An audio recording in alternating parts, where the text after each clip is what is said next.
Hindustan editorial का matter है। 440 word हैं जिनकी स्पीड रहेगी 85 से 90 के बीच। कठिन कठिन शब्दों की आउटलाइन नीचे में बता दी गई है। तो लिखना है, रेडी स्टार्ट। पश्चिम बंगाल में चुनाव नतीजे आने के तुरंत बाद जो हिंसा भड़क उठी वह निश्चय ही चिंताजनक है और उसे रोका जाना चाहिए था। इस हिंसा में 12 लोगों की जान गई है, जिनमें ज़्यादा भाजपा के समर्थक हैं। हालांकि अन्य पार्टियों के लोग भी मारे गए हैं। जाहिर है ऐसी हिंसा के शिकार पार्टी के ज़मीनी कार्यकर्ता और पैदल सिपाही ही होते हैं, क्योंकि वे सबसे ज़्यादा असुरक्षित होते हैं। हर पार्टी के बड़े नेता अपने लिए तो मजबूत सुरक्षा का इंतज़ाम कर लेते हैं। हालांकि हिंसा भड़काने या उसका माहौल तैयार करने में उनकी बड़ी भूमिका होती है।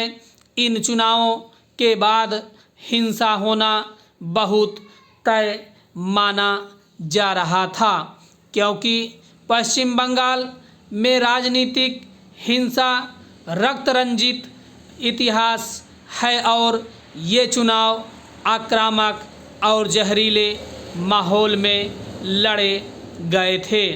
उनसे इस हिंसा के लिए मजबूत नींव तैयार हो गई थी। चुनाव में दोनों पक्षों की ओर से जैसी तीखी और हिंसक भाषा का प्रयोग किया गया, उससे पक्का हो गया था कि यह हिंसा देर सवेर व्यावहारिक स्तर पर भी प्रकट होगी। चुनावों के पहले भी हिंसा कम नहीं हुई है, जिसमें तृणमूल कांग्रेस और भारतीय जनता पार्टी के कई कार्यकर्ता जान गंवा बैठे या जख्मी हुए। कांग्रेस या वाम दलों की उपस्थिति चूँकि कमज़ोर थी, इसलिए इस हिंसा में उनकी हिस्सेदारी भी कम थी। चुनावों के दौरान चूँकि प्रशासन चुनाव आयोग के पास था और केंद्रीय बलों की भी मौजूदगी थी, इसलिए हिंसा बहुत कम हुई। लेकिन जैसे ही नतीजे आए, हिंसा भड़क उठी।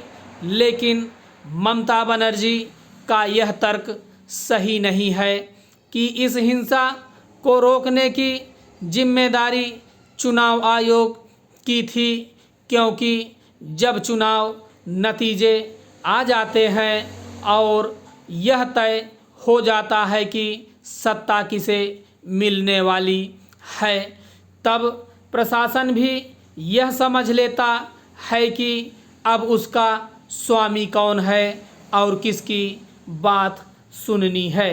पश्चिम बंगाल में राजनीतिक हिंसा का इतिहास नक्सलवाड़ी आंदोलन और उसे कुचलने के दौर से जुड़ा है। बाद में वाम दलों से सुनियोजित हिंसा को अपनी राजनीतिक रणनीति का हिस्सा बनाया। वाम मोर्चे की आक्रामक रणनीति का मुकाबला जहां कांग्रेस नहीं कर पाई, वहां अपेक्षाकृत शांति बनी रही।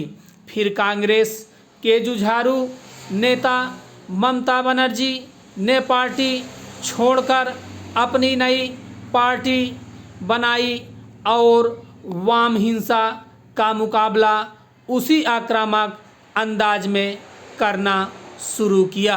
ममता बनर्जी ने वाम मोर्चे को अपदस्थ करने के लिए उन्हीं के तरीके अपनाए। इससे वाम मोर्चे की ताकत बिखर गई।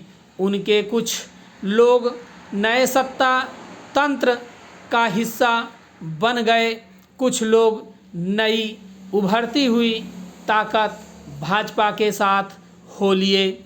इस तरह जब ताकत के दो केंद्र बन गए तब उनके बीच फिर हिंसक टकराव शुरू हो गए। स्टॉप।